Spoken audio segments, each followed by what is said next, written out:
Kenapa influencer gym cepat koyak? Sebab influencer gym dia gay. Kan aku dah kata fitness influencer ni gay. Geng-geng fitness ni gay. Memang gay gila babi. Maknanya mostly macam tu. Kalau ada fitness influencer cakap, tapi saya tak nampak pun, saya pun fitness influencer, saya tak nampak pun orang gay. Dia lah gay. Diri sendiri mah tak nampak. Gay maksudnya di sini dia emotional gila babi, asyik duduk kat gym. Dia punya branding, dia punya identity tu adalah fitness. Orang hebat macam ni guys, orang hebat dia bukan gym tu personality dia. Gym tu sebagai sampingan. Tu orang hebat. Kalau fitness tu dia punya personality, dia punya branding, dia punya personality tu adalah fitness. Tu je dia punya identity dia. Yang tu bahaya. Pergi dating awet cakap pasal dumbbell. Bosan. Orang macam ni bosan, tak ada life. Gay. Sebab dia fokus train badan saja. Dia tak train kepala otak dia. Most orang pergi gym ni adalah orang yang asalnya insecure.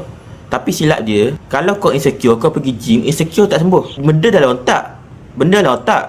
Dia latih badan, dia tak hilang. Kau kena latih mindset kau juga. Train kau punya badan, train kau punya mental. Sebab tu lah fitness influencer, dunia fitness dia suka stitch video orang. Stitch video orang, gaduh sama-sama dia orang. Bodoh. Badan sadar tapi bodoh. Dah lah sadar bodoh. Untuk paid review ataupun apa-apa collaboration, korang PM je account ni di MBA Islam.